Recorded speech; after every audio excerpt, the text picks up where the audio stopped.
देखिए, सबसे पहले तो आप लोग बुक का नाम देख लीजिए। क्राउन का सामान्य ज्ञान है, क्राउन पब्लिकेशन का, और ये बेस्ट बुक है। कोई भी आप प्रतियोगी परीक्षा देने जा रहे हो तो मतलब प्री के लिए तो बेस्ट बुक है। एक एक वर्ड इसमें दिया हुआ है, बिल्कुल नोट की तरह, नोट्स जैसे हैंड नोट्स बनाते हैं ना, उस प्रकार से दिया हुआ। और आप इसके इंडेक्स देखेंगे ना तो बिल्कुल चैप्टर वाइज दिया हुआ है। तो आज हम लोग इस वीडियो में, जो कि हमारा ये लेक्चर शायद 4th होगा, या जिसमें कि जैसे राजा राम मोहन राय से प्रश्न पूछे जाते हैं, आर्य समाज हो गया, ब्रह्म समाज हो गया, बंगालन जो आंदोलन हुआ था उससे पूछता है, देवबंद जो आंदोलन हुआ है, अहमदिया आंदोलन, मतलब कितने टॉपिक आज हम लोग देखने वाले हैं। तो 10 से 12 टॉपिक आज हम लोग इस वीडियो में देखने वाले हैं। तो पूरी वीडियो आप लोग ज़रूर देखें, फास्ट मोड ही करके देख लें, लेकिन देख लें। अगर आप पहले से जानते हैं तो एक बार आपका रिवाइज हो जाएगा। तो चलिए बढ़ते हैं हम लोग अपने टॉपिक की तरफ। अगर कुछ भी मिस्टेक हो जाए तो प्लीज़ उसके लिए मैं क्षमा चाहती हूँ, और कहीं आप एडवाइस देना चाहते हैं तो ज़रूर दें। तो चलिए शुरू करते हैं अपने टॉपिक को और देखते हैं कि आज क्या क्या है। देखिए, सामाजिक धार्मिक पुनर्जागरण। भारत में 19वीं शताब्दी के प्रारंभ में अनेक समाज सुधार आंदोलनों ने जन्म लिया, जो इस प्रकार है। राजा राम मोहन राय और ब्रह्म समाज, इनका देखते हैं। ब्रह्म समाज की स्थापना किसने की थी? तो राजा राम मोहन राय ने की थी। राजा राम मोहन राय को भारतीय पुनर्जागरण का जनक माना जाता है। एक पॉइंट देखिए मिल गया यहाँ पर कि भारतीय पुनर्जागरण का जनक किसे माना जाता है? तो राजा राम मोहन राय को माना जाता है। उनका जन्म कहाँ हुआ? तो 22 मई 1772 ईस्वी को हुगली जिले में राधानगर में हुआ था। कहाँ पर? तो हुगली जिला के राधानगर में हुआ था। वे अरबी, अंग्रेजी, ग्रीक, फ्रेंच, जर्मन, फारसी, संस्कृत, लैटिन एवं हिब्रू के ज्ञाता थे। मतलब इतनी सारी भाषाएं उनको आती थी। 1809 में उन्होंने एकेश्वरवादियों का उपहार, यानी जिसको क्या कहा जाता है? तुहफात उल मुआविदीन, इन दोनों नाम दे करके एग्जाम में पूछा जाता है कि ये किसकी रचना है या किसने इस पुस्तक को लिखा है। तो दोनों नाम याद कर लीजिएगा। कब लिखे थे? तो 1809 ईस्वी में लिखे थे।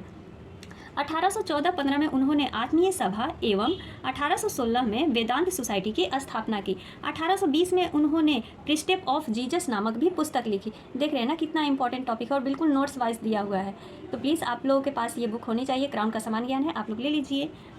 उन्होंने डेविड हेयर की सहायता से कलकत्ता में हिंदू कॉलेज की स्थापना की। तो अगर पूछ लेगा कि राजा राम मोहन राय ने किसकी सहायता से कलकत्ता में हिंदू कॉलेज की स्थापना की थी? तो डेविड हेयर की सहायता से।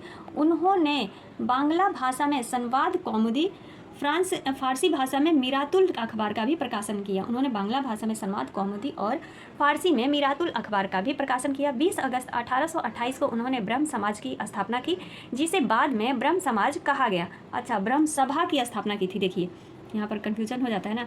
20 अगस्त 1828 को उन्होंने ब्रह्म सभा की स्थापना की, जिसे बाद में क्या कहा जाने लगा? तो ब्रह्म समाज कहा जाने लगा।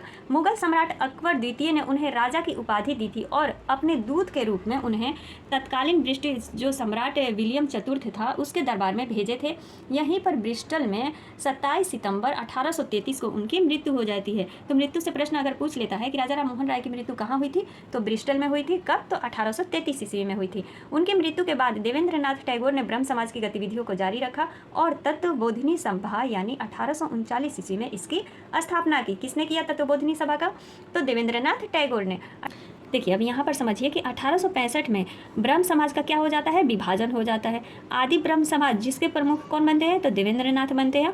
और केशव चंद्र सेन जो थे उनके नेतृत्व में ब्रह्म समाज ऑफ इंडिया का निर्माण हो जाता है, यानी ब्रह्म समाज जो है दो भागों में बढ़ जाता है। आदि के जो बनते हैं प्रमुख वो देवेंद्रनाथ, और केशव चंद्र के नेतृत्व में कौन सा बन जाता है? तो ब्रह्म समाज ऑफ इंडिया बन जाता है। अब जो केशव चंद्र के नेतृत्व में जो ब्रह्म समाज ऑफ इंडिया बना था उसका भी यहाँ पर 1878 ईस्वी में क्या हो जाता है? विभाजन हो जाता है। देखिए यहाँ पर दिया हुआ है ना कि पुनः विभाजन हो जाता है और अलग हुए गुट का क्या नाम पड़ जाता है? तो साधारण ब्रह्म समाज की स्थापना हो जाती है। अब हम लोग देखते हैं प्रार्थना समाज। केशव चंद्र सेन ने से प्रभावित होकर महाराष्ट्र में महादेव गोविंद रांडे और आत्माराम पांडुरंगा ने 1867 में प्रार्थना समाज की स्थापना की। तो दोनों नाम को याद रख लीजिए। मान लीजिए आत्माराम पांडुरंगा नहीं दिया रहेगा तो वहाँ पर महादेव गोविंद रांडे दिया रहेगा। तो अगर पूछ लेता है कि प्रार्थना समाज की स्थापना किसने की, तो इनका नाम भी सही है। तो ये दोनों ने मिलकर किया है 1867 ईस्वी में। रांडे को पश्चिम भारत में संस्कृति पुनर्जागरण का अग्रदूत माना जाता है। कहाँ पर? तो पश्चिमी भारत में। उन्हें महाराष्ट्र का सुकरात भी कहा जाता है। देखिए, अब महाराष्ट्र का सुकरात किसे कहा जाता है, तो महादेव गोविंद रांडे को कहा जाता है। अब बढ़ते हैं हम लोग वेद समाज से। थोड़ा सा है कि केशव चंद्र की मद्रास यात्रा से प्रभावित होकर श्रीधरलू नायडू ने मद्रास में किसकी स्थापना की, तो वेद समाज की स्थापना की। तो मद्रास में वेद समाज की स्थापना किसने किया था, तो श्रीधरलू नायडू ने किया था। आर्य समाज के बारे में देखिए, दयानंद सरस्वती का जन्म 1824 में गुजरात के कठियावाड़ में हुआ था। उनके बचपन का नाम क्या था, तो मूल शंकर था। इनका बचपन का नाम पूछा जाता है ना, दया शंकर के, दयानंद सरस्वती के, तो बचपन का नाम क्या था, मूल शंकर था। उनके प्रथम गुरु कौन थे, तो स्वामी पूर्णानंद थे, जिन्होंने मूल शंकर का नाम दयानंद सरस्वती रख दिया। अच्छा, उनके गुरु रख दिए थे। 1874 में मथुरा में बिरजानंद स्वामी से ये मिलते हैं, कौन, दयानंद सरस्वती मिलते हैं। दयानंद सरस्वती ने 1874 में हिंदी भाषा में सत्यार्थ प्रकाश की रचना की, जिसे आर्य समाज का बाइबल कहा जाता है। आर्य समाज का बाइबल किसे कहा जाता है, तो सत्यार्थ प्रकाश को कहा जाता है, जिसकी रचना दयानंद सरस्वती ने की। नेक्स्ट पॉइंट है, अब देखिए, आर्य समाज की स्थापना 10 अप्रैल 1875 को बम्बई में मणिक चंद्र की वाटिका में स्वामी दयानंद सरस्वती द्वारा की गई थी। अब देख रहे हैं एक एक पॉइंट कितना महत्वपूर्ण है। कहाँ पर किया गया था, तो मणिक चंद्र की वाटिका में किया गया था, बम्बई में किया गया था, स्वामी दयानंद सरस्वती द्वारा किया गया था।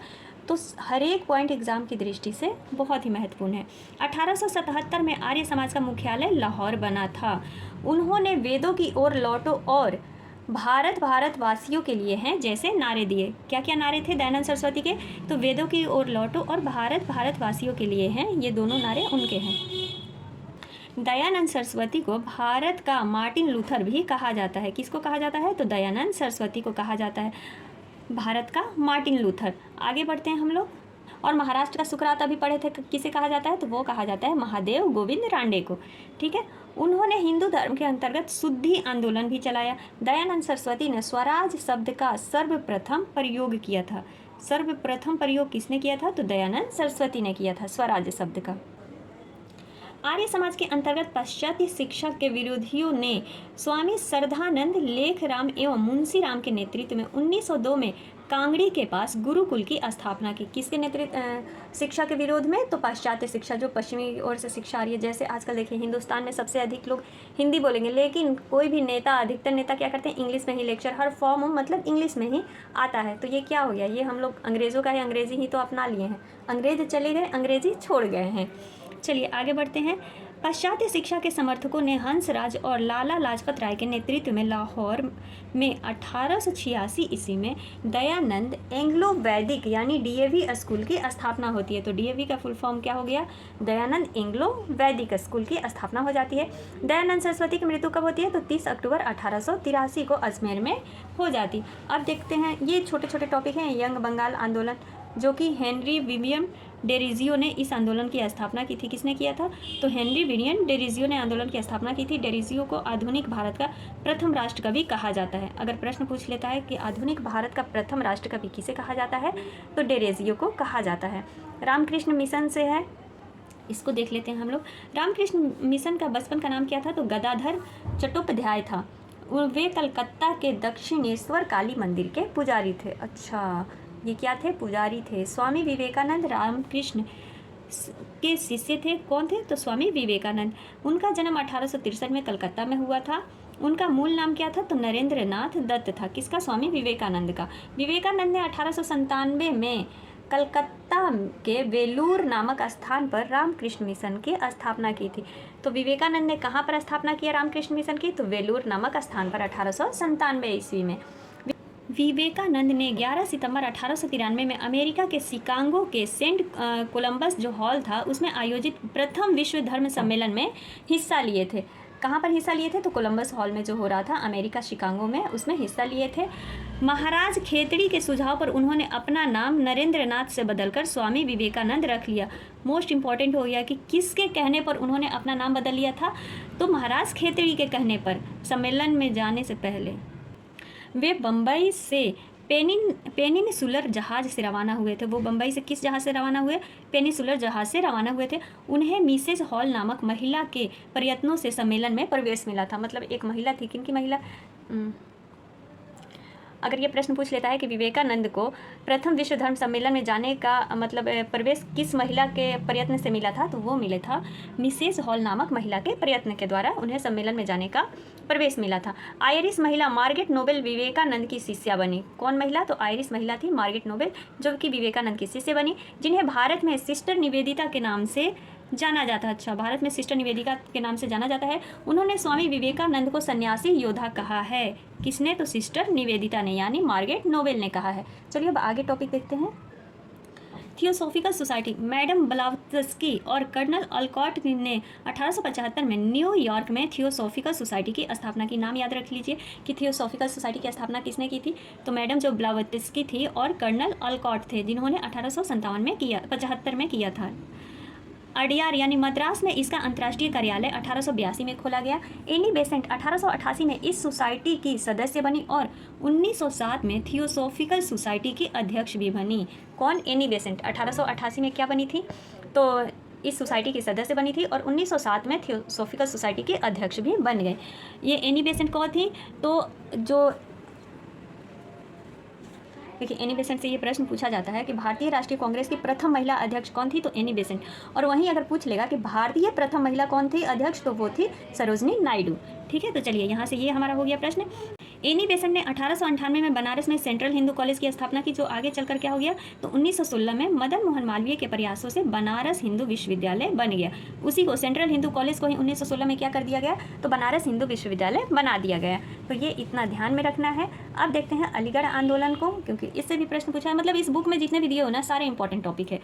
सर सैयद अहमद खान ने अलीगढ़ आंदोलन का नेतृत्व किया था। किसने किया था, तो सर सैयद अहमद खान ने। उन्होंने पीरी मुरादी प्रथा को ख़त्म करने की वकालत की। सैयद अहमद खान ने तहजीब उल अखलक नामक पत्रिका द्वारा अपने विचारों का क्या किया, प्रचार प्रसार किया। उन्होंने पाश्चात्य शिक्षा के समर्थक थे। कौन थे, तो जो सर सैयद अहमद खान थे, जिन्होंने अलीगढ़ आंदोलन का नेतृत्व किया था, वे पाश्चात्य शिक्षा के समर्थक थे। सैयद अहमद ने 1864 में कलकत्ता में साइंटिफिक सोसाइटी और 1875 में अलीगढ़ मुस्लिम एंग्लो ओरिएंटल कॉलेज की स्थापना की। अलीगढ़ मुस्लिम एंग्लो ओरिएंटल कॉलेज की स्थापना कब हुई थी, 1875 में। 1864 में क्या हुआ, तो कलकत्ता में साइंटिफिक सोसाइटी की स्थापना हुई, जो 1920 में अलीगढ़ मुस्लिम विश्वविद्यालय बन गया। अब देखिए कौन बन गया, तो ये जो अलीगढ़ मुस्लिम एंग्लो ओरिएंटल कॉलेज है ना, ये 1920 में क्या हो जाता है, अलीगढ़ मुस्लिम विश्वविद्यालय बन जाता है। तो इससे ये पॉइंट याद रखना है। अब आते हैं हम लोग देवबंद आंदोलन। देवबंद आंदोलन की स्थापना मोहम्मद कासिम ननौती ने की थी। रशीद अहमद गंगोही ने 1866 में उत्तर प्रदेश के सहारनपुर जिले के देवबंद नामक स्थान पर किया था। तो इससे बस इतना ही पॉइंट याद रखिए। अहमदिया आंदोलन इंपॉर्टेंट है। इसकी स्थापना 1889 में मिर्ज़ा गुलाम अहमद ने किया था। नाम से ही पकड़ के चलते रहिए, अगर पूछ लेता है तो मिर्ज़ा गुलाम अहमद ने अहमदिया आंदोलन की स्थापना की थी। इस आंदोलन की शुरुआत गुरदासपुर जिले के कदियान नामक स्थान से हुआ, इसीलिए इसे और क्या कहा जाता है, तो कदियानी आंदोलन भी कहा जाता है। चलिए अब कुछ आंदोलन, वर्ष, स्थान और उसके संस्थापक को देख लेते हैं। उसके बाद सती प्रथा देख लेंगे, नेटिव मैरिज जो एक्ट आया था उसको, उसके बाद फिर नरबली प्रतिबंध, दास प्रथा, मतलब जो छोटे छोटे शारदा एक्ट हो गया, इन सभी टॉपिक को देख करके फिर इस वीडियो को हम लोग खत्म कर देंगे। तो देखिए आंदोलन धर्म सभा कब हुआ था, तो 1830 ईस्वी में। कहाँ पर, बंगाल में। इसके संस्थापक कौन थे, तो राधाकांत देव थे। धर्म सभा के संस्थापक राधाकांत देव। राधा स्वामी सत्संग 1861 ईस्वी में ये आंदोलन बना था आगरा में, जिसके संस्थापक थे शिव दयाल साहेब, यानी जिसको तुलसीराम भी कहा जाता है। भारतीय सुधार संघ कब बना था, तो 1870 में कलकत्ता में केशव चंद्र सेन ने इसे बनाया था। और रहनुमाई मजियासन सभा की स्थापना 1851 में हुई थी बम्बई में, जिसके संस्थापक कौन थे, तो नौरोजी फुरदोंजी बंगाली एवं जेबी बाचा थे। बाप रे, नाम कितना बड़ा है जी, जेबी बाचा। नौरोजी फुरदोजी बंगाली और जेबी बाचा थे। किसके संस्थापक, तो रहनुमाई मज्द यासन सभा,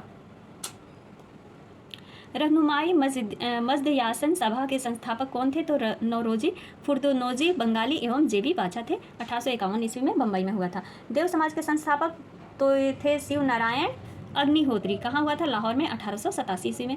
सेवा सदन 1885 में बम्बई में हुआ था, बम्बई बहराम जी मालाबारी ने किया था। मद्रास हिंदू एसोसिएशन की स्थापना तो 1892 में हुआ था मद्रास में। वीरेशालिंगम पंतलू ने इसका स्थापना की थी। सत्यशोधक समाज की स्थापना कब हुई थी, तो 1873 में हुई थी महाराष्ट्र में। और किसने किया था, तो ज्योतिबा फुले ने। इसे तो प्रश्न पूछा ही जाता है कि सत्यशोधक समाज किसके द्वारा लिखा गया है या किसका संगठन है ये आंदोलन। भारतीय सेवक समाज की स्थापना 1905 ईस्वी में हुई थी, गोपाल कृष्ण गोखले ने किया था भारतीय सेवक समाज, ठीक है। एक था भारतीय सुधार संघ जिसको कि केशव चंद्र सेन ने किया था, और यह है भारतीय सेवक समाज जिसको कि गोपाल कृष्ण गोखले ने किया है। डिप्रेशन क्लास मिशन सोसाइटी की स्थापना किसने की है, तो वी आर सिंधे ने किया है बम्बई में 1906 ईस्वी में। बहिष्कृत हितकर्णी सभा की स्थापना किसने की, तो भीमराव अंबेडकर ने। हरिजन सेवक को देख लिए महात्मा गांधी ने। सेल्फ रिस्पेक्ट मूवमेंट 1925 में मद्रास में हुआ था, कौन संस्थापक थे, तो ईवी स्वामी थे। वायकोम सत्याग्रह 1924 में केरल में हुआ था जिसके संस्थापक टी के माधवन, पेरियार स्वामी और एन कुमारन थे। और इससे इतना प्रश्न ही पूछता है। चलिए अब सती प्रथा को हम लोग देख लेते हैं। सती प्रथा पर प्रतिबंध, तो लॉर्ड विलियम बेंटिंग के समय 1829 ईस्वी में नियम 17, ये 17 है, 17 के तहत सती प्रथा को प्रतिबंध किया गया। 17 से सती प्रथा याद रखिए, और बैन किसने किया, बेंटिक याद रखिए। 1829 ईस्वी तो याद ही रहता है। विधवा पुनर्विवाह, तो 1856 के विधवा पुनर्अधिनियम के नियम कितना, तो 15 द्वारा विधवा विवाह को वैध करार देते हुए पैदा होने वाले बच्चों को वैध माना गया। इसके लागू होने के समय भारत का गवर्नर कौन था, तो लॉर्ड कैनिंग था। लॉर्ड कैनिंग के समय में ही विधवा पुनर्विवाह अधिनियम बना था। आगे बढ़ते हैं। ईश्वर चंद्र विद्यासागर ने विधवा पुनर्विवाह की स्थिति में सुधार लाने के लिए अथक प्रयास किया था। डी के कर्वे ने पूना में विधवा आश्रम की स्थापना भी की थी। तो पूना में विधवा आश्रम की स्थापना किसने की, डी के कर्वे ने की। यहाँ पर बस 1-2 पॉइंट की विष्णु शास्त्री पंडित ने 1850 में विडो री मैरिज एसोसिएशन की स्थापना की, विष्णु शास्त्री ने। अब शिशुवध प्रतिबंध देखिए, तो किसने लगाया था, तो गवर्नर जनरल जॉन शोर ने। 1795 के बंगाल नियम 21 एवं 1802 के नियम 45 द्वारा इस प्रथा को समाप्त करने का प्रयास किया। शिशु से शोर को जोड़ करके, ऐसे आप लोग जोड़ करके याद करेंगे तो एग्जाम में कभी नहीं भूल पाएंगे। नेटिव मैरिज एक्ट 1872 के इस एक्ट द्वारा अंतरजातीय विवाह को मान्यता प्रदान की गई। नेटिव मैरिज एक्ट क्या था, तो अंतरजातीय विवाह की मान्यता थी, जो कि 1872 में इस एक्ट के द्वारा दिया गया था। और आगे बढ़ते हैं। यह गवर्नर जनरल नॉर्थ बुकर के समय में पारित किया गया था, native marriage act. Sharda act से किए। अब देखते हैं शारदा एक्ट। तो शारदा एक्ट क्या था, 1930 में हरविलास शारदा के प्रयासों से यह बाल विवाह निषेध कानून बना था। मतलब पहले बचपन में ही शादी कर दिया जाता था। अब इस नियम के द्वारा लड़कों के विवाह की उम्र कितनी कर दी गई, 18 वर्ष, और लड़कियों के विवाह की उम्र 14 वर्ष निर्धारित की गई। इस समय कौन था, तो यह लॉर्ड इरविन के कार्यकाल में पारित हुआ था, ठीक है। किसके कार्यकाल में, तो लॉर्ड इरविन के कार्यकाल में पारित हुआ था।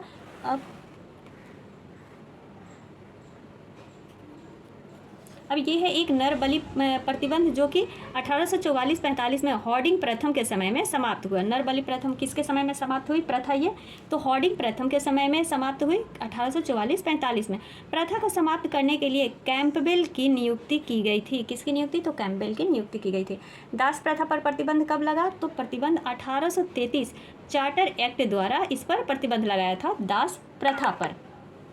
एलन बरो ने 1843 में 5वें अधिनियम द्वारा पूरे भारत में दास प्रथा को समाप्त कर दिया। तो क्वेश्चन अगर आता है कि किसने पूरे भारत में दास प्रथा को समाप्त किया था, तो एलन बैरो ने किया था। कब, तो 1843 ईस्वी में। तो फ्रेंड्स आज के लिए बस इतना ही रहने देते हैं। आज हम लोग ये सारे टॉपिक किए।